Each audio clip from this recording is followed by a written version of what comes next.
Dios les bendiga, hermanos. ¿Cómo están?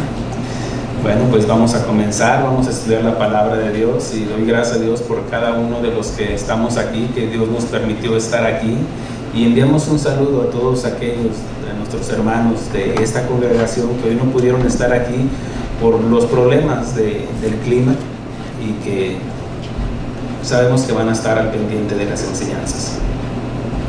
También enviamos un saludo a todos aquellos que, aunque no son parte de esta congregación, son parte de nuestra familia de Casa de Oración Jacksboro.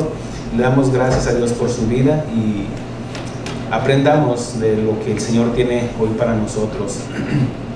Les anticipo que es un tema un poquito difícil de predicar por lo que implica, lo que usted va a escuchar, pero yo le aconsejo que lo escuche hasta el final para que escuche un mensaje de parte de Dios donde estará lleno de consolación y fortaleza para todos aquellos que sean evidenciados por lo que se va a exponer. Así de que aprendamos de la palabra de Dios. Y los invito a abrir su Biblia en Génesis capítulo 4, versículo 8. Y el título de esta predicación se llama El peor holocausto del mundo. Génesis capítulo 4, versículo 8. ¿Estamos ahí? Dice la palabra del Señor: y dijo Caín a su hermano Abel: salgamos al campo. Y aconteció que estando ellos en el campo, Caín se levantó contra su hermano Abel y lo mató. Hablemos con el Señor. Señor, gracias, Señor, por esta oportunidad que nos das de escudriñar tu palabra, Señor. Prepara los corazones, Señor, de cada uno de nosotros, Señor, y de los que van a escuchar el mensaje y la retransmisión, Señor, para que seamos redargüidos, Señor, confrontados, exhortados, Señor, para que a la exposición de tu palabra, Señor, demos una respuesta, Señor, una respuesta a ti, Señor, no al hombre, no al mundo, Señor, sino a ti, mi Dios. Ayúdanos, Señor, necesitamos de tu gracia, Señor. En el nombre de Cristo Jesús te pedimos que hables a nuestro espíritu, a nuestro corazón, a nuestra alma, a nuestro entendimiento. Amén. Muy bien. Bueno, como sabemos que el pecado del hombre está basado en lo que la desobediencia del hombre, que fue porque desobedeció a Dios, vino el pecado, vino la muerte, porque desobedecieron a Dios, a Adán y Eva. Pero aquí vemos las consecuencias del pecado. Mire cómo va en aumento el pecado. En el primer pecado nos está hablando simplemente de una desobediencia, comer del fruto prohibido.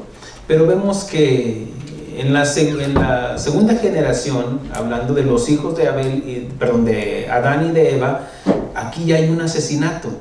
Vemos cómo la maldad se aumenta. El primer pecado que nos registra, aquí nos habla del primer homicidio por el hombre, en la que nos habla en la palabra de Dios. La maldad va en aumento. En Génesis capítulo 9, versículo 6, dice así, hablando Dios, dice: el que derramare sangre de hombre, por el hombre será derramada, porque a imagen de Dios es hecho el hombre. El sexto mandamiento nos habla, hablando de Éxodo capítulo 20, versículo 13, nos habla, dice Dios: no matarás. Y ahorita que estamos estudiando acerca de lo que es la muerte y que es importante que lo entendamos, bueno, hoy toca el tiempo de hablar de no matarás. También les anticipo les adelanto de lo que vamos a hablar también. Vamos a hablar de la vida, porque tiene que haber lo opuesto para llevar unas enseñanzas equilibradas. Las experiencias los expertos y detectives de homicidios dicen que hay 3 razones poderosas que motivan los asesinatos. Son el dinero, los celos y la envidia.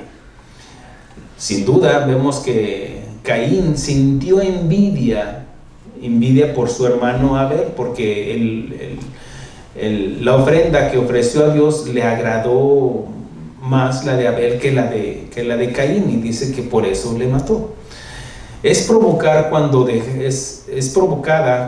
dejamos que una raíz de amargura y resentimiento se anide en nuestro corazón, seguido por una contabilidad de lo que los demás poseen, dando paso al odio en nuestro corazón. Y en 1 de Juan capítulo 3 versículo 15 dice así: todo aquel que aborrece a su hermano es homicida, y sabéis que ningún homicida tiene vida eterna permanente en él. Esto lo vamos a estudiar un poquito más en otra enseñanza, pero si vemos de que no solamente se limita en darle un balazo a alguien, darle una pedrada, pegarle y matar a una persona con nuestras manos, sino que también nos dice, la palabra de Dios dice, todo aquel que aborrece a su hermano es homicida. Y las consecuencias es: y sabéis que ningún homicida tiene vida eterna permanente en él. En Mateo, lo que nos enseña el Sermón del Monte, capítulo 5, versículo 21 y 22, el Señor Jesucristo nos dice: oísteis que fue dicho a los antiguos, no matarás, y a cualquiera que matare será culpable de juicio. Pero yo os digo que cualquiera que se enoje contra su hermano será culpable de juicio. Y cualquiera que diga necio a su hermano será culpable de juicio ante el concilio. Y cualquiera que diga fatuo quedará expuesto al infierno de fuego. Hay consecuencias. No solamente de lo que cuando estamos leyendo de no matar, sino no odiar, no guardar resentimiento. Y habla de algo más allá que se puede gestar en el corazón de la persona para llegar y cometer un homicidio. La amargura aquí es el deseo creciente de odiar a alguien, que puede hacer perder el dominio propio. Cuando, mire, todo empieza con una raíz. Es que me dijo, es que yo pensé, y se empieza poco a poquito y va creciendo. Es natural, hermanos. Es una ley inexorable. Sembramos una semilla, no sé, de aguacate, una semilla de frijol, maíz, y va a crecer. ¿Y va a dar qué? ¿Qué piensa que va a dar? ¿Algo diferente? No, de lo que es. Todo se reproduce según su género. Y si permitimos una raíz de amargura en nuestro corazón, va a crecer.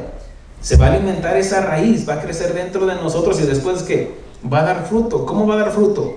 Con los resentimientos, y después de los resentimientos que el odio, la amargura, el resentimiento, y después puede provocar a que la persona pueda matar, que pierda ese dominio propio, y puede conducir a la violencia, a un daño emocional y a otros resultados destructivos. Jesús dijo que seríamos juzgados aún por nuestras actitudes. Si usted odia a alguien, se ha vuelto un homicida. La palabra es: arrepiéntase. Ahora, la Biblia nos habla de un hombre que se amargó y que vivió un odio hacia el pueblo de Dios. En el libro de Esther nos habla de ese hombre llamado Amán, que cuando se dio cuenta que él odiaba a los judíos, no nos dice la Biblia por qué los odiaba. Pero bueno, no quiero meterme en eso porque no es la enseñanza.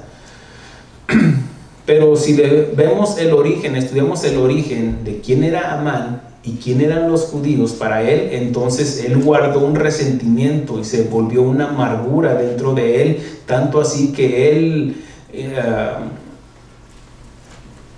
llegó con el rey para que hiciera un edicto de que matara y exterminara a los judíos. Aquí se le conoce como el primer holocausto, donde Amán, a él no le importaba, mire, él podía estar con el rey todo el día, ser invitado por la reina a un banquete y que saliera de ahí, y dice: de nada me sirve todo esto cada vez que veo a ese Mardoqueo, que era judío, pariente de Esther, la reina Esther, cada vez que lo veo ahí en las puertas del rey. Y eso habla de una amargura. De nada sirve tu trocota, tu casa, lo que hayas construido, lo que hagamos en el ministerio, si hay una raíz de amargura en el corazón. Y él, fíjese, llegó al punto de querer exterminar a todos los judíos. pero hemos aprendido de cómo la maldad se vuelve contra la misma maldad de uno. Y vemos que él dijo, no, le dijeron sus amigos, no, mira, haz una horca, prepara una horca para que lo cuelguen y dile al rey. Y resulta que Dios acomoda todo de tal manera que al que colgaron fue Amán. Este personaje habla de que él tenía un egocentrismo, él quería sentirse superior, pero también estaba lleno de amargura y tenía esos pensamientos de superioridad. Nosotros somos mejores que los judíos. Cuando no respetamos a los demás, cuando no valoramos la vida de los demás, aún no sean de nuestra nación, que no son mexicanos, es que no son hondureños, es que no son de Estados Unidos. ¿Y qué? ¿Qué no hemos leído de que todos fuimos creados a la imagen de Dios y que Dios va a demandar la sangre de todas las personas? Por eso, miren, algunos están en contra de la pena de muerte, pero ya les leí de que Dios dice, todo aquel que mate, mátenlo. La ley del talión, a eso se refiere. Cuando una persona mataba a alguien, de hecho, cuando dice que aún por un accidente, si dos personas riñen y que podían golpear a una mujer que estuviera embarazada, y si no pierde el bebé, bueno, el esposo le puede decir, no, pues dame tanto, dame 100 ovejas, y se las tenía que pagar. Pero si sufría el daño el bebé en el vientre de esa mujer, entonces es donde se hace la ley del talión. Será ojo por ojo, diente por diente. Quería decir vida por vida. Tenían que matar a aquel que provocó la muerte de aquel inocente. Y muchos países se escandalizan. No, es que vamos pro vida. No, es que tenemos que acomodarlo. Lo espiritual, lo terrenal. Y aquí dice, la ley dice. Pero ya leímos cómo el Señor Jesucristo dice, oíste que fue dicho, ojo por ojo, diente por diente. Pero yo os digo que también el que odia se constituye un homicida. Y ya nos dijo la Escritura, en Primera de Juan, de que los homicidas no entrarán en el reino de Dios. Este personaje, Amán, fue considerado el primer Hitler de la historia que quiso exterminar a los judíos. Ya en el siglo pasado, lo que es en la Segunda Guerra Mundial, de hecho desde la Primera Guerra Mundial, Hitler, ese personaje, ese líder de Alemania, el canciller, vamos a decir el presidente, mencionan diferente, él quedó resentido porque todas las naciones culparon a Alemania por la Primera Guerra Mundial y los hicieron pagar concesiones económicas por todo lo que trajo la Primera Guerra Mundial. Y él resentido, guardó un resentimiento contra todos los que no fueran como él. Hitler en la Segunda Guerra Mundial fue el hombre responsable de la muerte de más de 6 millones de judíos asesinados en los campos de concentración para su exterminio, mostrando la mente depravada y sofisticada de un ser humano para destruir al mismo ser humano. Miren, está bien fácil entender esto. Búsquele ahí Holocausto, o busque ahí en su buscador, ahí en su computadora o en su teléfono, el genocidio de Alemania, o cómo los resultados de la Segunda Guerra Mundial, el exterminio de los judíos. Como quiera buscarle, ahí le va a aparecer cómo asesinaban con premeditación, alevosía y ventaja. De hecho, hubo una reunión, bueno, no me quiero salir del tema, pero una reunión entre Hitler y sus líderes de cómo exterminar a los judíos. Y les dijeron que esos tratados que les dieron los tenían que destruir, pero uno de ellos no lo destruyó y quedó como evidencia. Esterilizar a las mujeres, comenzaron poco a poco, pero después era de meterlos en hornos, cientos de personas, y quemarlos, o cámaras de gases, pero los metían vivos. Y era algo, bueno, es simplemente hasta oírlo. Miren, ponían a las gentes así, cavar sus tumbas, pónganse apilados y después pasaban el dozer o el tractor arriba de ellos. Es algo horrible. Ahora, usted puede decir, no, pastor, no nos hable de eso. Es que si no te hablo de esto, ¿cómo puedes entender la maldad del ser humano? Por eso es algo importante. Yo quería que todos los adolescentes hoy estuvieran aquí. Hitler decía que ellos se decían de esa raza aria. Una raza quiere decir raza superior.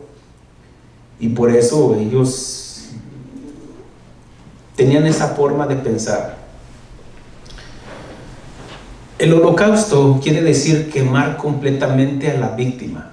Cuando el pueblo de Israel ofrecía holocausto, tenían que sacrificar a esos animales primero, como un becerro, un buey, o una oveja, una paloma. Tenían que sacrificar y derramar la sangre. No eran crueles de meterlos al horno, a quemar esa carne, meterlos vivos. Eso sería horrible. No, Dios les decía, no, tienen que imponer sus manos y que sientan ese dolor por ese animalito que va a ofrecer su vida por ti. Tenían que entenderlo. Pero Hitler, ellos no hacían, no, métanlos vivos. El holocausto, la definición de holocausto es quemar completamente a la víctima. También el otro significado es sacrificio que se hace por amor. Obviamente en el contexto bíblico se hace por amor, ¿sí? Ahora, vemos que en el contexto de Hitler y los nazis, pues era por amor a ellos mismos, que se sentían superiores, como esa raza superior, raza ariana, aria. Todo el que no ha aprendido del pasado, de su historia, está condenado a repetir su misma historia.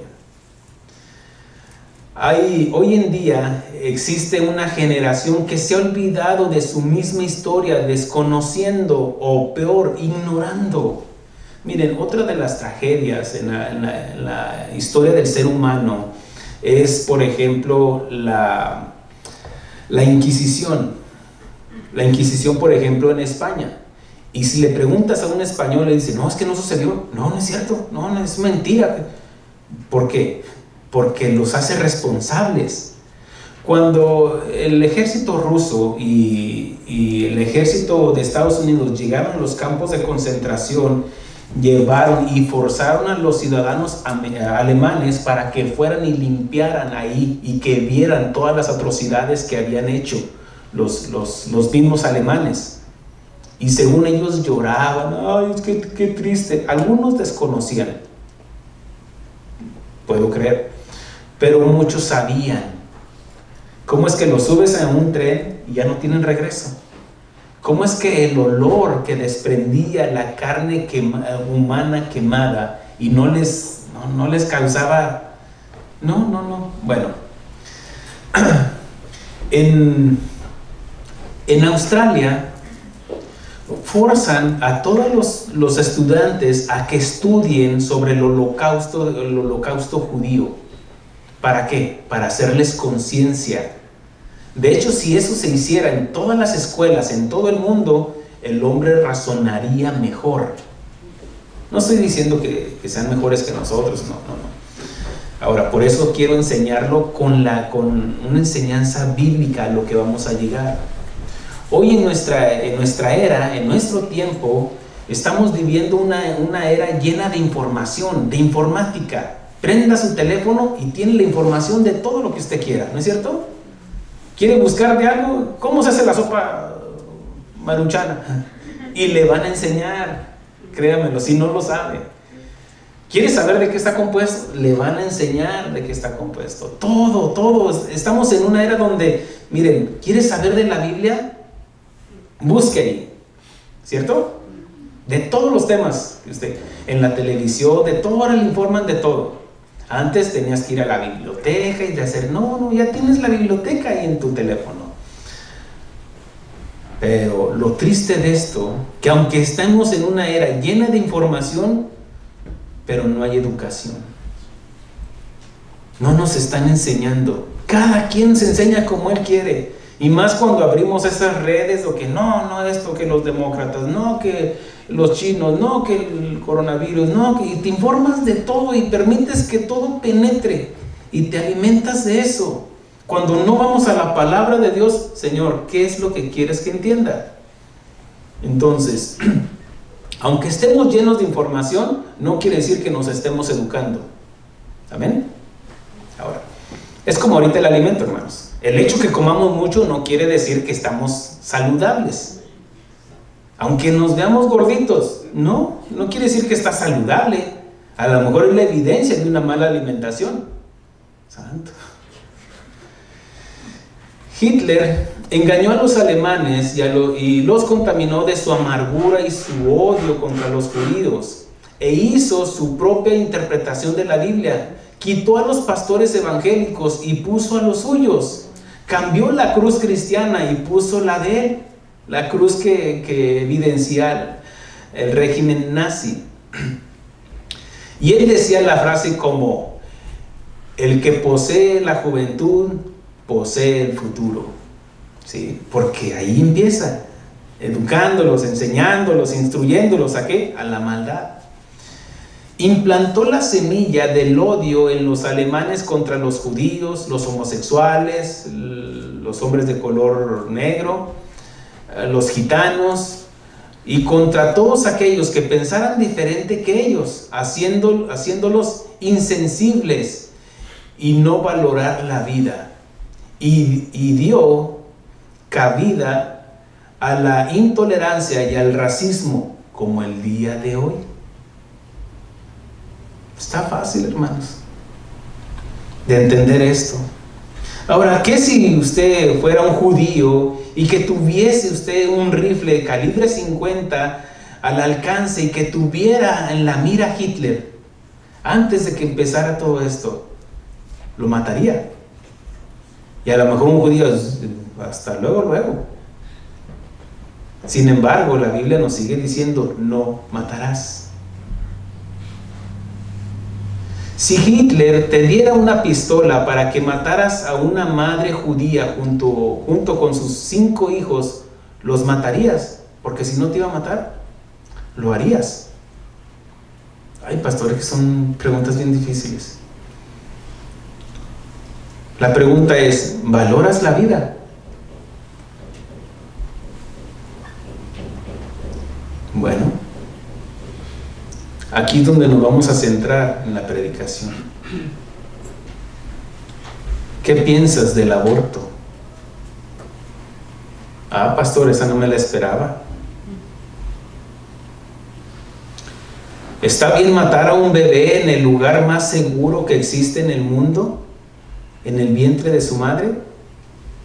Ahora, mi intención no es hablar de política, créamelo. Voy a hablar de la Biblia. No estoy hablando de amarillos contra verdes o rojos contra azules, demócratas contra...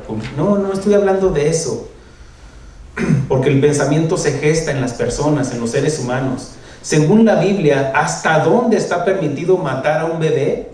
Según la Biblia, pues no hay ningún versículo que nos pueda decir que Dios nos permite hacer eso. De matar a un bebé, a un feto, a una criatura que se está formando en el vientre de una madre. Y estaría la pregunta que se hace el mundo: ¿es un feto sin vida o es un ser humano? Mire, el simple hecho de la duda nos debería de tomar conciencia para no hacerlo. Es que no sé si es una vida de un ser humano ya o no. Pues no lo hagas si estás dudando. Ahora, ¿qué dice la ciencia? La ciencia médica, según la ciencia médica, se sabe que desde que se une o se fecunda un óvulo con un espermatozoide, se concibe un cigoto, que recibe de ambos progenitores su propio ADN. Voy a hablar, obviamente, estoy hablando, son relaciones sexuales, ¿ok? Estoy hablando a los jóvenes, y esto lo digo con mucho respeto. Y padre, por favor, no se escandalice, porque si la iglesia no los instruye, ¿quién espera que los va a enseñar? Esta nueva célula posee una identidad genética propia, diferente a la de los que les transmitieron la vida, y la capacidad de regular su propio desarrollo. Aún así, por ejemplo, la unión natural del hombre y la mujer se fecunda el óvulo, desde ese momento, mire, es como ¡puf! Es el principio de una vida. No, pero es que es una célula, es que no, sí es, pero déjeme le explico, según la Biblia.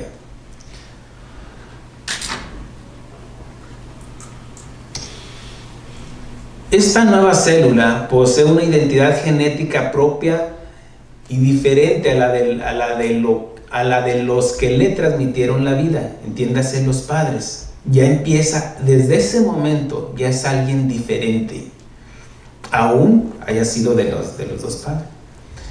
Y la capacidad de regular su propio desarrollo, el cual, si no se interrumpe, irá alcanzando cada uno de los estados evolutivos del ser hasta que muera naturalmente. Si no se interrumpe. La de Abel se interrumpió cuando Caín vino y lo mató. ¿Qué diferencia había en el vientre de la madre a uno que ya está grande? Bueno, según el desarrollo no hay nada, porque el hombre nace, se desarrolla, se va desarrollando, crece, aprende, se casa, se multiplica y muere. Es el proceso natural. Con la fecundación se pone en marcha el motor de desarrollo embrionario con el que se inicia una nueva vida. Este nuevo ser vivo ya es un embrión que lleva 23 cromosomas de cada uno de los progenitores, 23 de la mamá y 23 del papá, para que hagan 46 cromosomas. Para el total de 46 cromosomas que nos diferencia de cualquier otra especie en el mundo. Los animales no tienen eso, ni las plantas, ni ningún otro ser vivo tienen esos 46 cromosomas. Este embrión se transforma en un feto, y ese feto va tomando forma de un ser humano, con los rudimentos psíquicos de una persona que tiene derecho a vivir, una persona única e irrepetible. Cualquier interrupción a este proceso es un asesinato. Es lo que dice Dios. Para esto déjeme se lo explico con la Biblia. Vamos al Salmo 139. En el Salmo 139 nos va a hablar de la esencia de Dios, de tres características que definen a Dios, que es su omnipresencia, su omnisapiencia y su omnipotencia. Solamente en este salmo nos va a hablar de lo que Dios, de esa capacidad única que tiene Dios. Es cierto que nosotros fuimos formados, creados a la imagen de Dios. Cuando dice que fuimos creados, dice ahora ya es uno como nosotros. Cuando fuimos creados, Dios puso en nosotros esa esencia en la cual en su espíritu, en el soplo de vida, la capacidad de amar, la capacidad de entender, la capacidad de perdonar. Pero es donde habla su imagen, no los atributos de Dios. Los atributos de Dios como su omnisapiencia, su omnipresencia, su omnipotencia, esos le pertenecen solamente y únicamente a Dios. Amén. No hay otro ser, ni Satanás, no hay nadie que pueda tener esos atributos, solamente Dios. Del versículo 1 al versículo 6 nos va a hablar de su omnisapiencia. Del versículo 7 al 12 nos va a hablar de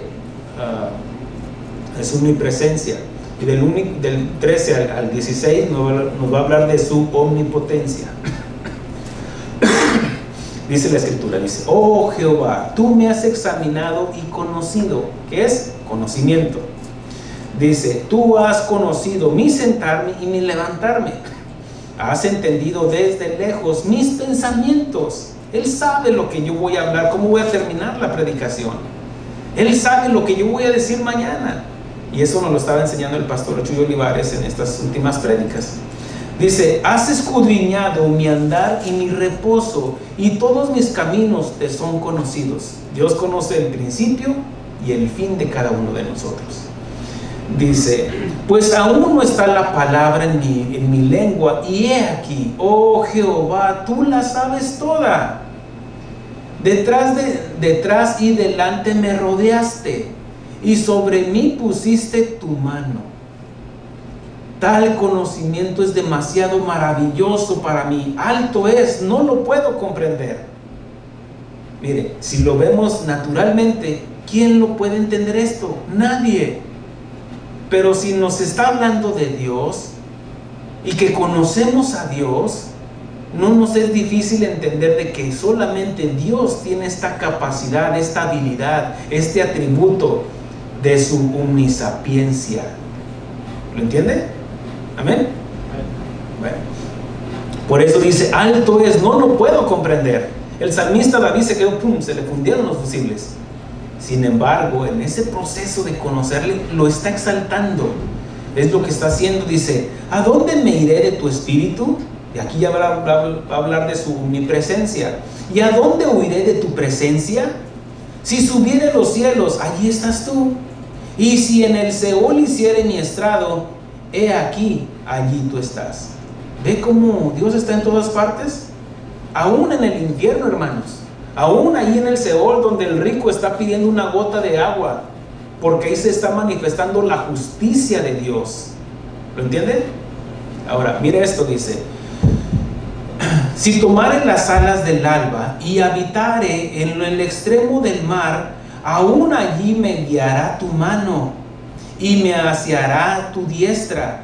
Si dijere, ciertamente las tinieblas me encubrirán, aún la noche resplandecerá alrededor de mí, aún las tinieblas no encubren de ti, y la noche resplandece como el día. Lo mismo te son las tinieblas que la luz. ¿Qué significa esto? Que Dios todo lo ve, aún en las tinieblas, aún en la oscuridad. Para Dios no hay nada que se pueda esconder. Versículo 13, y aquí habla el salmista David, dice, habla de su omnipotencia, habla del poder de Dios. Dice, porque tú formaste mis entrañas, tú me hiciste en el vientre de mi madre. ¿Quién lo hizo? Dios. Miren, para mí esto, no crean que este mensaje yo lo estaba preparando o lo estaba haciendo porque ahora con la gracia de Dios que experimente el ser abuelo, y que como Dios, mire, Dios tiene un laboratorio ahí en el vientre de mi hija, formando a mi nietecito, mi nietecita. Solo Dios sabe qué es lo que va a hacer. Como te formó a ti en el vientre de tu madre. Es un laboratorio divino, hermanos. No un laboratorio ahí donde puede estar contaminado. No, es Dios el que lo está formando. Por eso David dice, porque tú formaste mis entrañas, tú me hiciste en el vientre de mi madre. Te alabaré, porque formidables, maravillosas son tus obras. Estoy maravillado. Yo creo que se vio al espejo, te pasaste, Dios, conmigo, diría David. ¿Sí o no? Bueno, en la mañana tal vez no, ya después que se arregló, usted dice, te pasaste, Dios, conmigo, te volaste mira qué bonito soy, cómo me quiero. No se cree. Pero es lo que está hablando David, no de que se está exaltando, sino que ve esa omnipotencia de Dios. Dice, te alabaré porque formidables, maravillosas son tus obras, y usted y yo somos la obra de Dios. Mire, hágale así, hágale, si quiere, aunque así. No, aviénteselo ahorita. Y mi alma lo sabe muy bien. ¿Quién lo sabe? El alma. ¿Desde cuándo lo supo? Mire. Y mi alma lo sabe muy bien. Donde está en el alma es donde está el entendimiento, el raciocinio, la comprensión. Dice, no fue encubierto de ti mi cuerpo. Bien en lo oculto fui formado. ¿Dónde en lo oculto? Yo no estoy viendo cómo Dios está formando a esa criaturita en el vientre de mi hija. Yo no lo estoy viendo, pero ahí está Dios. Le va a hacer falta esto, tráeme esto. A ver, Gabriel, no sé qué. Yo no sé cómo lo está, pero lo está formando. ¿Desde cuándo? Desde la concepción.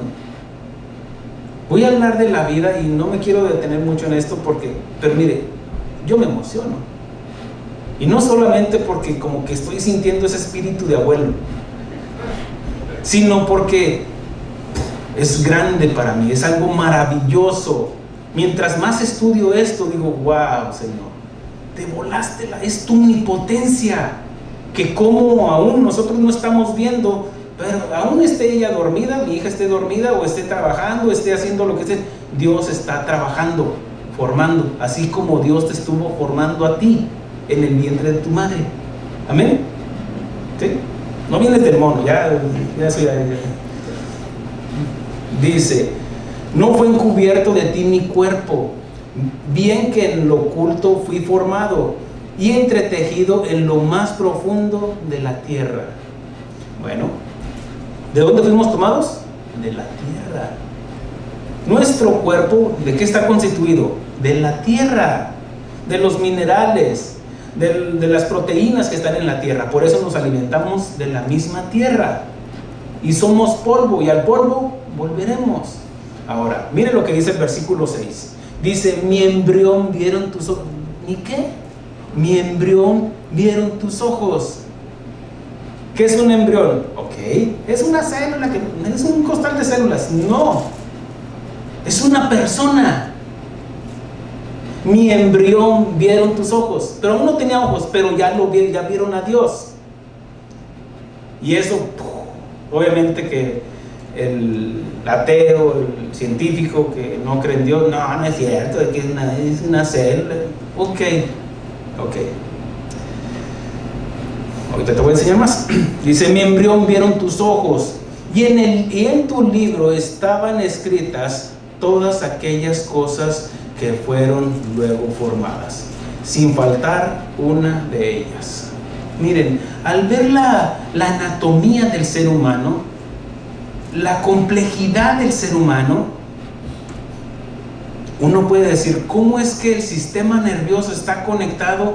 De que un movimiento del dedo, cualquier movimiento, el cerebro ya lo sabe. ¿Cómo es que sientes ese dolor cuando el sistema nervioso te machuca, si lo sabe el cerebro? ¿Cómo hay emociones, sentimientos? ¿Cómo? Es algo que nadie puede crear un ser humano. Nadie. Porque es Dios el dador de la vida. A ver, forma con barro ahí, haz un monito y sóplale. Muévete. No se va a mover. Háblame. No va a hablar. Porque solamente Dios tiene esa omnipotencia para dar vida. La vida, como Dios dice, Dios creó los cielos y la tierra. ¿Sí? Pero la tierra estaba desordenada y vacía. Y vino la palabra de Dios y puso la tierra en un orden, en un cosmos, de tal manera que hasta el día de hoy sigue girando día con día, una velocidad de 3,000 kilómetros por hora. Ni sientes que se está moviendo, pero se está moviendo. Ni sientes que te estás envejeciendo. Bueno, sí. Estamos sintiendo ahí ya los achaques. El espejo nos revela nuestra condición X. El levantarnos, cada vez creemos más en la resurrección, porque para levantar este muerto en la mañana, sí creo en la resurrección. En el vientre de una mujer se convierte en un laboratorio divino donde Dios nos forma. Así como la tierra estaba desordenada y vacía, y como el hombre se apartó de Dios, viene la palabra de Dios manifestada en nuestro Señor Jesucristo. Él era el verbo, en el principio era el verbo era con Dios, y el verbo, Él era el verbo, y el verbo era Dios. Entonces, y vimos su palabra, y vimos su gloria como la del unigénito. Entonces es Cristo el que pone la vida del hombre en orden, en un cosmos. Entonces vemos cómo Dios desde el principio, en el vientre de una mujer, el vientre de una mujer se convierte en un laboratorio divino donde Dios nos forma, nos formó y está formando a su creación, a los bebés.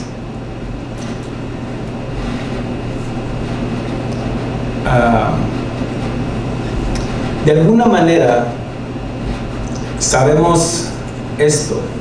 Dice, cuando dice, el versículo 14 dice, te alabaré porque formidables, maravillosas son tus obras, estoy maravillado y mi alma lo sabe muy bien. De alguna manera sabemos esto, que Dios nos creó, aunque muchos nieguen y se vuelvan necios. Dice el salmista, dice el necio en su corazón, no hay Dios.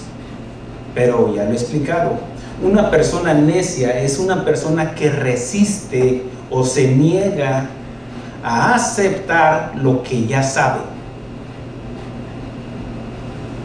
Es como la mamá entra al cuarto del niño o el jovencito, te he dicho 1000 veces que limpies tu cuarto, y se vuelve un necio al no limpiarlo. Ya le dijo 1001 con esa. ¿No lo sabía? Sí, ya lo sabía porque ya se le había dicho. Y vemos como dice el salmista que mi embrión vieron tus ojos. Entonces todo ser humano sabe que Dios existe. Solamente el necio es el que dice no hay Dios. Pero un necio no lo hace un desconocido. No, yo no sabía. No, sí sabes algo dentro de ti, en tu ADN, en tu conciencia. Tú sabes que hay alguien que te creó. Pero el hecho de que no, las hipótesis todas son buenas, de que vienes del Big Bang, vienes de la evolución, vienes los extraterrestres, todas las hipótesis son buenas, menos la que Dios es mi creador, porque entonces yo me tendría que someter a mi creador. Entonces preferimos hacernos necios. Hablo del ser humano en general, porque nadie está aquí porque dijo voy a buscar a Dios. No, nadie busca a Dios. No, el Dios no era el perdido, los perdidos éramos nosotros y venimos a buscar a Dios, buscarle mientras Él pueda hacer que haya un corazón contrito y humillado en nosotros. No somos un costal de células, somos creación de Dios conforme a su semejanza. Al profeta Jeremías le dijo, antes que te formase, ¿quién lo formó? Dios es el que le está hablando. Antes que te formase, en el vientre te conocí, y antes que nacieses te santifiqué y te di por profeta a las naciones. Quiere decir, como nos enseña Pablo en Romanos 8:28, a los que Él escogió, a los que dice, los santificó, los apartó. La salvación es para todo el mundo, pero como en su omnisapiencia Él sabe quién se va a arrepentir y quién no, Dios traza un camino para el ser humano, para los escogidos porque ellos fueron los que decidieron sí. Dieron la respuesta correcta a Dios, dijeron sí, voy a seguir a Dios. Entonces Dios traza un camino, y que en ese camino, a pesar de nuestras dificultades, a pesar de que nos rebelamos contra Dios y caímos en lo más vil y despreciable de este mundo, Dios de ahí nos rescata. Amén. Ahora, en Isaías dijo lo mismo en el capítulo 49:1. Dice, Jehová me llamó desde el vientre, desde las entrañas de mi madre tuvo mi nombre en memoria. Pablo en Gálatas también nos enseña, Gálatas capítulo 1 nos enseña, dice, desde el vientre de mi madre Dios me escogió y me apartó. Desde que está en el vientre de la madre, se va formando las características particulares de la persona independientemente de las de la madre. La mujer puede decir, no, es que yo soy dueño de mi cuerpo. Sí, estás en tu derecho, aunque debes de entender que si como Dios, que es Dios creador, tú le perteneces a Dios. Porque también Pablo nos enseña, dice que los que mueren para Dios viven para Dios, porque el Espíritu de Dios es el que nos da vida. Nomás Dios quita el Espíritu y la persona queda inerte. Ahora, mire esto.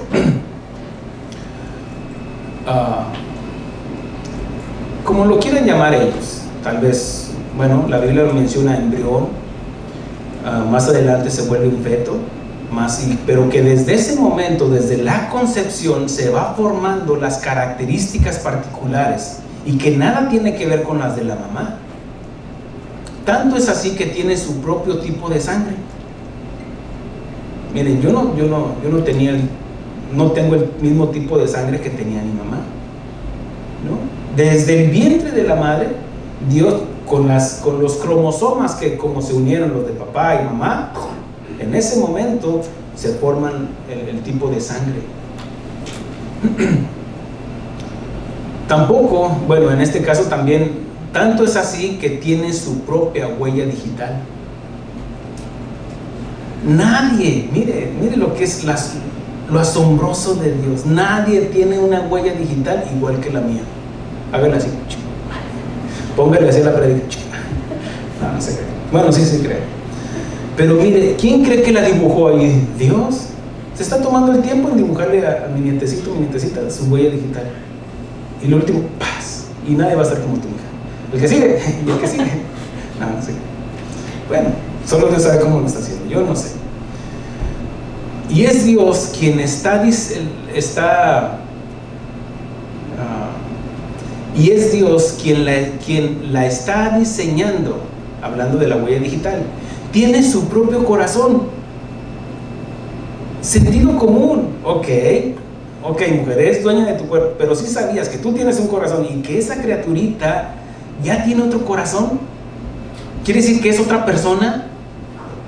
Y que también no solamente tiene su propia mente, y que tiene su propia alma. Dice que su embrión vieron a Dios. Miren, en las células de cada uno de nosotros, lo que es igual el ADN, está la información de todo ser humano. Como decía en el libro, lo que es el ADN es el libro cronológico desde dónde venimos. Y si le buscamos, llegaríamos hasta Adán y Eva. Con ese eslabón va conectándonos, y todos venimos de una sola mujer y de un solo hombre. Es algo verdaderamente impresionante. Habla de que tiene su propia mente y su propia alma, donde están los pensamientos, el raciocinio, las emociones y la voluntad. Estaba viendo, ahora que no sé si estamos en Austin o en San Antonio, de un video, están poniendo las noticias, la de las noticias, estaba sorprendida, dice, un video que se había vuelto viral, donde presentaban a un bebé que no lo hacían callar. Lo cargaba el papá, lo cargaba la abuela, lo cargaba el abuelo, y no lo hacían callar ese bebé, ese recién nacido. Y lloraba, le daban esto, nada, y lloraba. Y cuando vino un hombre desconocido a quien se le había hecho un trasplante de corazón, y que era el de la madre de ese bebé que había muerto en el parto, sorpresivamente ese bebé se tranquilizó cuando le pusieron en el regazo, y el bebé escuchó los latidos del corazón de su madre. ¿Quién le dijo que era el corazón de su madre ese bebé? Él ya sabía. No te lo puedo explicar, pero es una prueba tangente donde nadie lo hacía callar. Estaba llorando, pero en cuanto escuchó el latido del corazón ya de ese hombre, pero que ese corazón había sido trasplantado y que había sido de la mamá de ese bebé, te amo, hijo mío. Ahí, mire, cuando yo lo vi, me sentí así como, es Dios, hermanos, como desde el vientre de una madre les da entendimiento, les da esa capacidad para saber dónde están las emociones, donde está la capacidad de esos sentimientos y esa voluntad de las personas.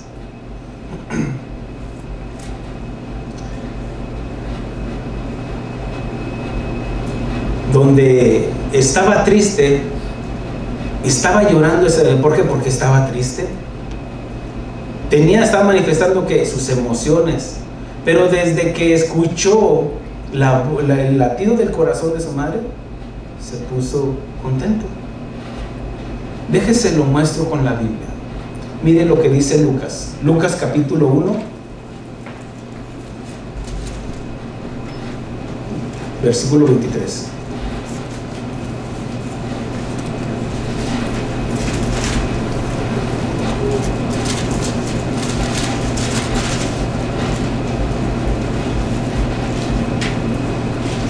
Versículo 39, perdón.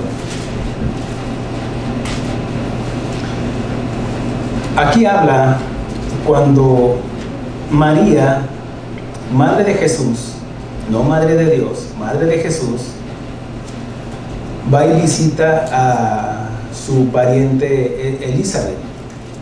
Porque cuando Dios le manda al ángel Gabriel y le dice a María, dice que iba a concebir del Espíritu Santo, y le da una seña, y dice, aún tu pariente Elizabeth ya es su 6º mes de embarazo, aquella que era estéril. Y vemos que más adelante, bueno, en esa conversación dice María, entonces María dijo, he aquí la sierva del Señor, hágase conmigo conforme a tu palabra, y el ángel se fue de su presencia. Versículo 39 dice, y en aquellos días, levantándose María, fue deprisa a la montaña, a una ciudad de Judá, y entró en casa de Zacarías y saludó a Elizabeth. Y aconteció que cuando oyó Elizabeth la salutación de María, la criatura saltó en su vientre, y Elizabeth fue llena del Espíritu Santo. Dice la escritura, no quiero entretenerme, pero en la encomienda del ángel que le estaba diciendo María, dice, y Elizabeth va a ser llena del Espíritu Santo, y el ser que está creciendo en su vientre también va a ser lleno del Espíritu Santo. Por eso mencionaba Jesús que no ha habido otro hombre nacido de mujer como Juan el Bautista, porque desde el vientre fue lleno del Espíritu Santo. Lleno habla de una llenura, hermanos, no de que ya casi ya merito, no, una llenura. Y cuando estamos llenos del Espíritu Santo, ¿qué viene? Conocimiento, ¿cierto? Amén. Por eso Pablo dice, ser llenos del Espíritu Santo, porque nos habla del conocimiento. Estamos aprendiendo ¿de quién? De Dios. Porque nadie conoce a Dios sino el Espíritu que está en Dios. Amén. Ok.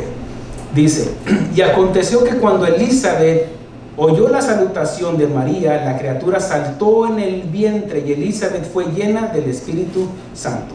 Elizabeth, la mamá. Y la escritura nos decía que también el bebé iba a ser lleno del Espíritu Santo. Dice, y exclamó a gran voz y dijo, bendita tú entre las mujeres y bendito el fruto de tu vientre. ¿Por qué?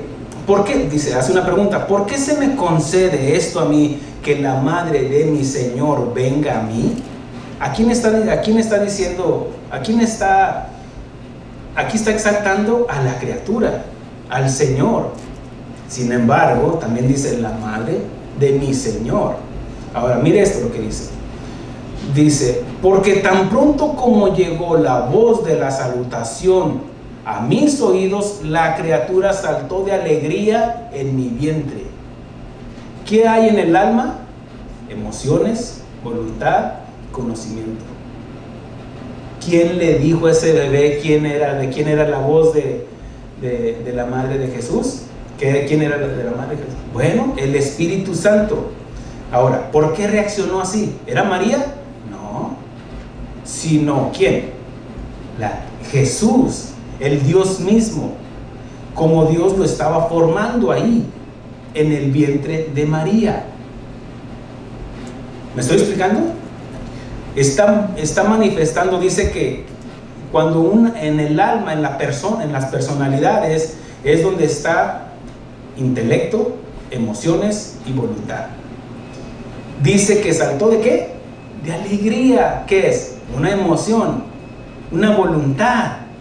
Está contenta, está contento. Juan el Bautista, y ni siquiera le llamaban Juan el Bautista, todavía no había nacido, pero el conocimiento en ese momento, ahí fue lleno del Espíritu Santo, y el conocimiento en ese, vamos a decir, en ese feto, fue lleno del Espíritu Santo, y sus emociones, su intelecto, su voluntad le hizo, dice, porque tan pronto llegó la voz de la salutación a mis oídos, la criatura saltó de alegría en mi vientre. Y bienaventurada la que creyó, porque se cumplirá lo que fue dicho de parte del Señor. ¿Qué decía? Una virgen concebirá. Ahora, hago una pausa para leer esto que sigue. Dice, entonces María dijo, engrandece mi alma al Señor, porque yo soy la escogida del Señor. No. Miren la humildad de María. Por eso no pretendo ni rebajar a María de ningún modo, pero tampoco exaltarla sobremanera. Lo que es una sierva del Señor. Dice, entonces mi alma, engrandece mi alma al Señor, está hablando María, y mi espíritu se regocija en Dios, mi Salvador. Ah, María, ¿necesitabas un Salvador? Dice, sí, yo necesito un Salvador. Entonces, ¿cómo es que ahora salva? La Biblia nos da las respuestas. Ella necesitaba un Salvador. Es la madre de Jesús, sí, porque necesitaba, ese bebé creció en estatura y en sabiduría, pero necesitó de una madre que le ayudara, un padre que le ayudara a caminar, que le enseñara a comer, que le enseñara. Necesitó de la ayuda. ¿Me explico? Ahora, regresando aquí.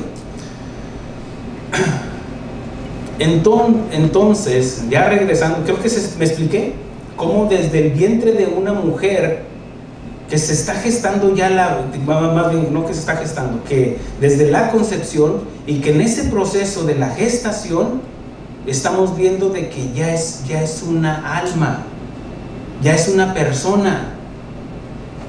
Entonces la vida interrumpida en el vientre de una mujer es un homicidio. Un doctor conocido como el doctor Abortos, que confesó que había practicado más de 5,000 abortos, concluyó después de estudios y con la ciencia que al practicar el aborto, ya con los ultrasonidos y todo, él se puso a hacer una investigación porque escribía libros a favor del aborto, hacía campañas a favor del aborto. Pero él empezó a estudiar un poquito más esto y se sorprendió, se estremeció al ver cómo un feto, cuando entraban al útero de la mujer para destazar, desmembrar a esa criatura, es como que esa persona, para así decirlo, ese feto se escondía, corría, porque le pellizcaban.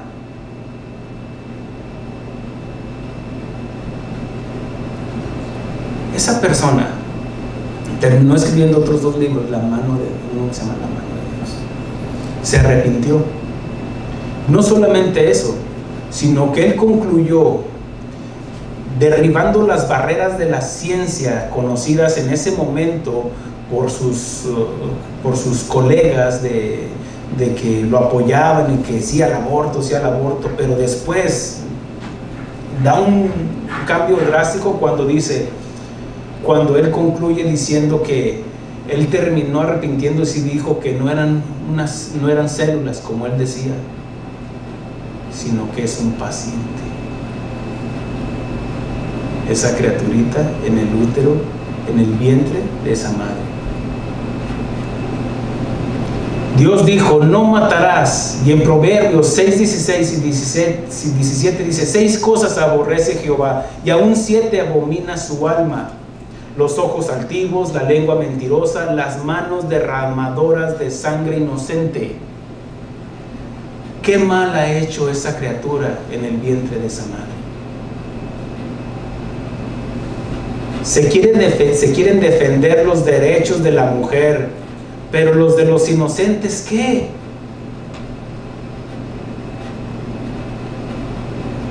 Es que soy dueña de mi cuerpo y que puedo hacer con el producto lo que yo quiera. Génesis 9:6 dice así: el que derramare sangre de hombre, por el hombre su sangre será derramada, porque a imagen de Dios es hecho el hombre. Dios defiende la vida.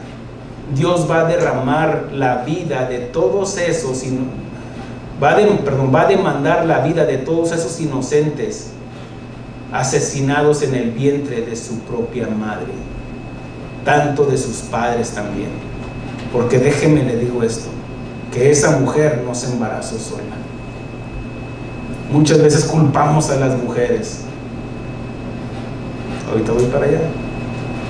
Pero también Dios va a demandar la vida de esos inocentes a esos doctores, a esos legisladores, diputados, senadores que aprobaron esas leyes de aborto, como también les va a demandar a todos aquellos que votaron, ellos sabiendo de sus leyes que están promulgando a favor del aborto.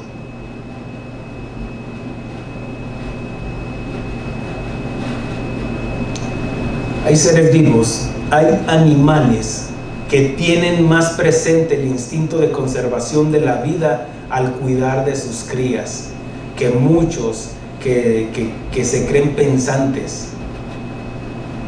Mire, estos pensantes, estas personas, estos intelectuales, son los que han promovido estas leyes, son los políticos y demás. Si no somos capaces de defender la vida de los demás, de los inocentes, ¿qué nos va a diferenciar de las otras especies que se matan unos contra otros? También hay animales que matan a sus crías, pero ellos son animales. Pero si nosotros no defendemos la vida de esos fetos, de esas personas, de esos seres humanos, en el lugar más seguro que debe de existir en la tierra, en el vientre de una madre, ¿qué nos diferencia de los animales? ¿Se imagina aquellos emperadores romanos que hacían sus batallas en el Coliseo romano para que se mataran a los cristianos inocentes? Y que se matasen los gladiadores y que con un dedo ellos decidían si morían o vivían. Con un solo dedo, que muera, y lo mataban al gladiador. Que viva, oh, qué misericordioso. Pero ellos se estaban poniendo en lugar de Dios.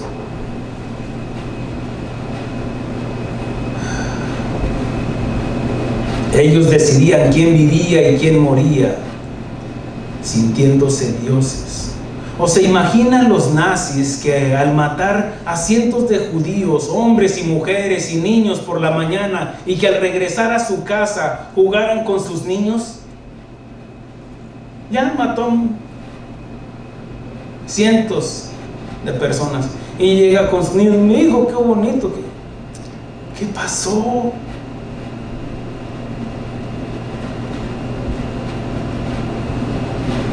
¿O se imagina a esos doctores desmembrando a seres humanos en el vientre de su madre y que al regresar a su casa a jugar con sus bebés, con sus hijos, con sus hijas? ¿Qué está pasando con nosotros? Si nosotros no levantamos la voz como cristianos, si yo como pastor no enseño esto a las futuras generaciones, ¿qué va a pasar?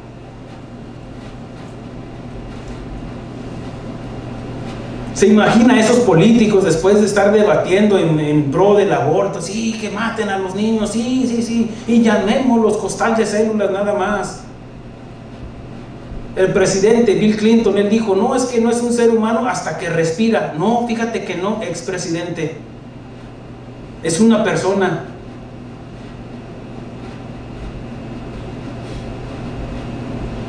Y que después de estar debatiendo ahí en el Senado, ahí en la Cámara de Legisladores, después llegan a jugar con su niña a la comidita. Ay, mija, ¿cómo estás jugando aquí a la comidita? Ahí te sientas ahí y enseñándole a ser mamá. Hello, algo está pasando. Que juegue con las muñecas. ¿Qué hacer con mi muñeca? Siéntate aquí, papi. Ahí se sienta con ella. Sí, pero se te olvidó que acabas de asesinar a cientos de bebés aprobando una ley.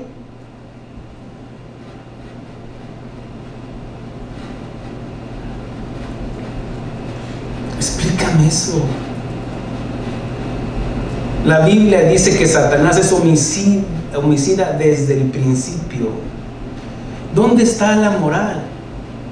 Cuando decimos no juzgues para no ser juzgados, Dios los juzgará. Es cierto, pero si nosotros nos quedamos callados por cobardía, por mis intereses, porque no es mi problema, estamos participando del holocausto de América, el holocausto del mundo, matando a millones de bebés, y seremos responsables ante Dios de ignorar esta verdad, de callar por no conocer y no creer y conocer mi historia como ser humano, y que tan bajo hemos caído como seres humanos, matándonos unos a otros. Y la Biblia dice: no matarás, no matarás. Di no al aborto, di no a la eutanasia. En 1 Samuel 2:6 dice así: Jehová mata y Él da vida, Él hace descender al Seol y Él hace subir. Job dijo: Dios dio y Dios quitó, después de que sus hijos habían muerto. Tal vez le estoy hablando aquí a una mujer que se siente sola porque su novio, una jovencita, porque su novio la ha abandonado, y al saberse que está embarazada, él la abandonó. Quiero que sepas que este mensaje no es de condenación para ti, aunque parezca, sino de tomar conciencia, porque la mujer no se puede embarazar sola. También hay varones que se la pasan engañando mujeres, y también le vas a rendir cuentas a Dios. También los jóvenes, también los hombres. Hay padres de familia como en la China, que nada más quieren tener un bebé, y si quieren tener más, no, los llevan al aborto. Son países comunistas. Hay países como Holanda, en el primer mundo, donde dicen sí al aborto, promulgaron estas leyes, pero ya no hay niños. Ahora están permitiendo que países emigrantes como los musulmanes lleguen, y ahora lo que no habían podido con las armas, ahora ya llegó esa religión ahí.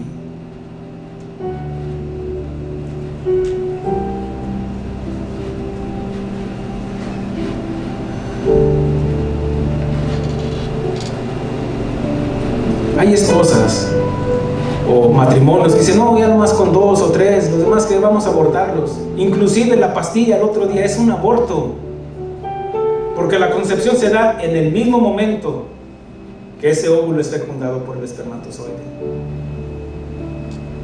¿Qué esperabas, varón? Que después de que fornicaste con tu novia y dijiste: ah, no pasa nada. No, sí va a pasar algo, claro que sí.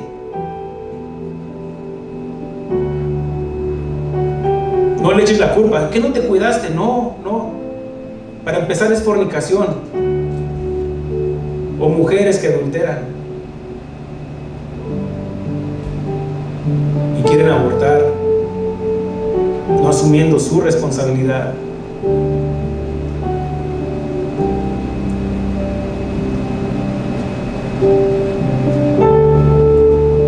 Varón también. Como varones también le vamos a rendir cuentas a Dios por nuestras acciones. No queremos responsabilizar a las mujeres el 100%, ¿no? Hello, ¿qué esperabas que fuera a salir de tu fornicación, varón? En Eclesiastés 11:9 dice así: alégrate, joven, en los días de tu juventud, tome placer tu corazón en los días de tu adolescencia, y anda en los caminos de tu corazón y en la vista de tus ojos, pero sabes que sobre todas estas cosas te juzgará Dios. El sexo no es malo, ¿no? De ninguna manera. Si fuera malo, Dios no lo hubiera dado, ¿no? ¿Cómo nos íbamos a multiplicar, a procrear? Multiplíquense, ¿cómo? Pues tenía que haber, pero también Dios lo dio para el placer del ser humano. siempre y cuando esté en los parámetros establecidos en el matrimonio.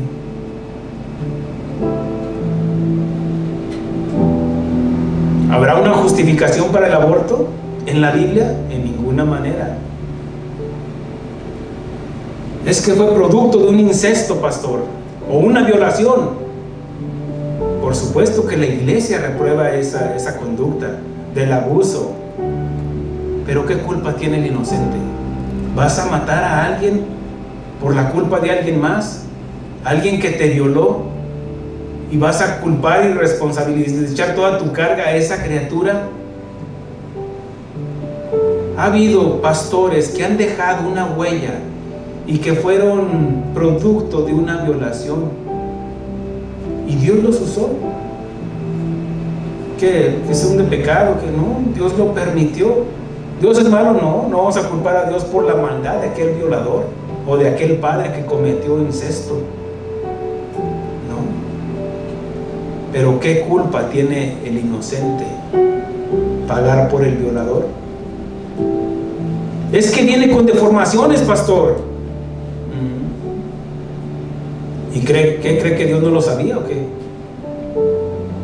O que Dios, ya se me olvidó cómo hacer un... No. ¿Cree que Dios se equivocó al enviarlo? ¿O que no sabía? Al Señor Jesucristo en el Evangelio de Juan capítulo 9 le preguntan: Señor, dinos esto, apuntando a un ciego de nacimiento. ¿Quién pecó, él o sus padres? El Señor Jesucristo dijo: no es que pecó este o sus padres, sino para que las obras de Dios se manifiesten en él. Cuando Dios envía a un bebé, tal vez con síndrome de Down, Dios capacita a los padres. Es más, se los envía porque sabe que pueden hacerlo, pero muchos van a resistir a esa tarea y los van a dar en adopción, tal vez, yo no sé. Algunos hasta los tiran. ¿Cuántas veces escuchamos noticias que los tiraron ahí en un basurero?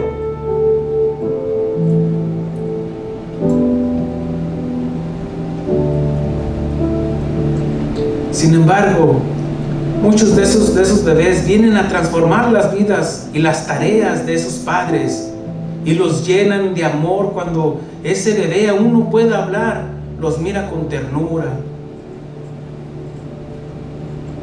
y habla. Es para que se manifiesten las obras de Dios. Si tú estás embarazada y estás pensando abortar, por las razones que creas, reconsidera. Y si decides tener ese bebé y no lo quieres tener, puedes darlo en adopción.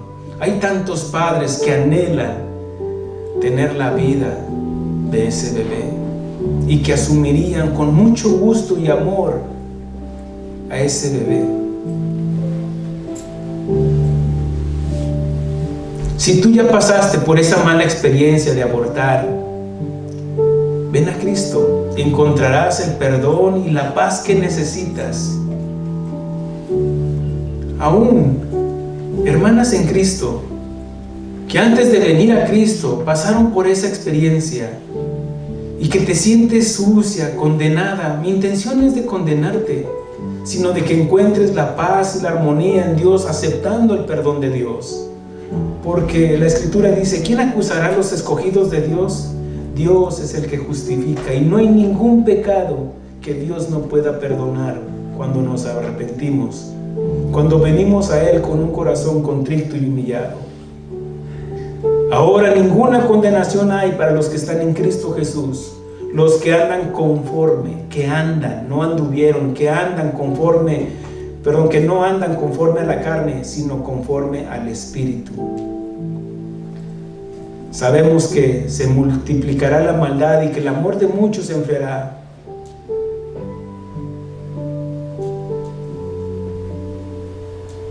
Pero si nosotros no nos paramos a la brecha a defender a los inocentes que aún no pueden hablar, si no lo hacemos nosotros, ¿quién lo hará? ¿Quién irá, pastor?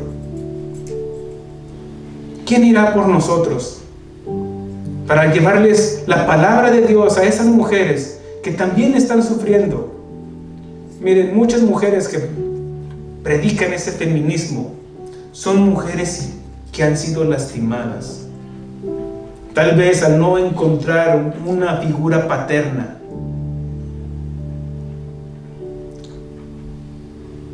Y viven en libertinaje y son víctimas también de Satanás, no inocentes, son víctimas de Satanás.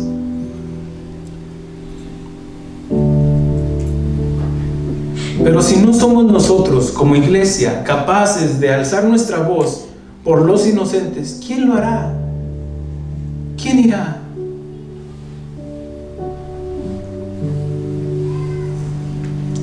¿Quién lo hará?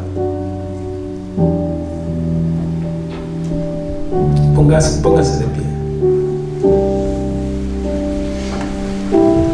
Vamos a orar para que Dios traiga conciencia a esas mujeres que están pasando por ese trance, ese pensamiento de abortar, de que no sé qué hacer.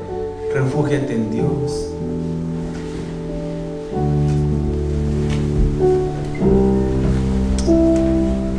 Es el momento de orar por ellas. Es el momento de orar para que Dios traiga respuesta a aquellos padres que no han podido ser padres todavía, que aquellos esposos que no han podido ser padres, y que anhelan tener un hijo, y que tal vez reciban la respuesta pronto, para que alguien que no puede o no quiere, tal vez porque está enferma y no puede, entonces pueden recibir la respuesta de Dios. Hay un canto muy bonito que yo escuché hace tiempo, donde narra la cantante de una experiencia de una mujer cuando llegó al doctor y que llevaba un bebé de 1 año, de 1 o 2 años, y le dice: doctor, ayúdeme porque estoy embarazada y no puedo con el hijo que tengo todavía como para sostener otro bebé, quiero abortar. ¿Pero por qué? Es que no puedo. El doctor entendió y le dijo: es cierto, si tú dices es difícil para ti, bueno, pero para no ponerte en riesgo, ¿por qué no matamos al de 1 año? Porque dices que nada más puedes con uno, así no ponemos en riesgo tu vida. Matémoslo. Ella entendió el sarcasmo del doctor. Dijo: no, doctor, ¿cómo podría hacer yo eso?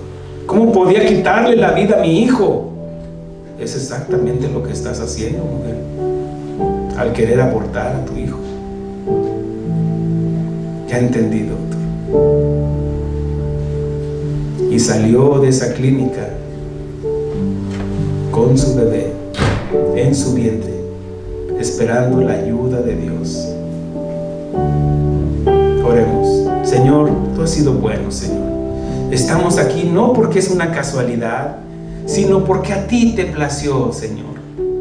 Tú decidiste, Señor, formarnos, Señor. Tú permitiste, Señor, la unión de nuestros padres, Señor, para que viniéramos hasta este día, Señor, y entendiéramos, Señor, que tú fuiste nuestro creador, que nuestro embrión vieron tus ojos, de que tú nos formaste, Señor, con las características, Señor, que ahora nos definen como personas, Señor, y que pusiste una alma, Señor, en este cuerpo, Señor, que depositaste, Señor, un alma, Señor, con tu espíritu, mi Dios, que soplaste el soplo de vida ahí en la concepción, mi Dios. Gracias, Señor, porque sabemos, Señor, que tú eres nuestro creador. Te pedimos, Señor, fortaleza, Señor, a aquellas mujeres, Señor, que están embarazadas y están dudando, Señor, si abortan o no. Compúngeles, mi Dios. Llévalas al entendimiento, Señor. Llévalas al entendimiento a aquellos varones que han abusado, Señor, de esas mujeres, Señor, o que están diciéndole a su pareja que aborten, Señor. Ayúdales, Señor, porque son víctimas de Satanás, Señor, aunque no son inocentes, Señor, y que van a ser responsables delante de ti, Señor, por esa criatura, mi Dios. Ayúdales, mi Dios. Ten misericordia, Señor, por esos inocentes, Señor, por aquellos que están viendo tu rostro, Señor, ahí en el laboratorio divino, Señor, ahí en el vientre de su madre, mi Dios. Ayúdales, Señor. Ayúdales a que se cumplan esos 9 meses, mi Dios. Ayúdales, Señor, para que el día de mañana, Señor, así como a Jeremías, como a Isaías, Señor, como a Pablo, Señor, como a cada uno de nosotros, alcemos nuestras manos y nos rindamos ante nuestro Creador. He aquí, Señor, desde el vientre de mi madre me concebiste, Señor. Desde ahí, Señor, me conocías, Señor, y nos apartaste, Señor, para este momento, Señor, para interceder, Señor, por esas almas pequeñas, mi Dios. Gracias, Señor, por esta oportunidad que nos das, Señor. Gracias, Señor. También te pedimos, Señor, por aquellas madres, Señor, aquellas mujeres, Señor, también que decidieron abortar, Señor, tal vez porque no conocían de ti, Señor, o porque no conocen de ti, Señor, pero que en ti hay perdón, mi Dios, y que en ti, Señor, nos podemos refugiar, Señor, de que en ti, Señor, está la oportunidad, Señor, de hacer lo correcto, Señor, no en nuestras fuerzas, Señor, sino en el poder de Cristo, Señor, aquel que tú enviaste, Señor, a morir por nosotros, Señor, y que acepta, Señor, al asesino, Señor, al homicida, Señor, al ladrón, al homosexual, Señor, a la prostituta, Señor, a todos, Señor, y que nos acepta, Señor, que así como tu Hijo quedó en la cruz con los brazos abiertos, así nos recibes, Señor, con los brazos abiertos, Señor, que tú no rechazas un corazón contrito, humillado. Gracias te damos, Señor. Gracias, Señor. Gracias, mi Dios, en el nombre de Cristo Jesús. Amén. Amén. Denle un aplauso al Señor.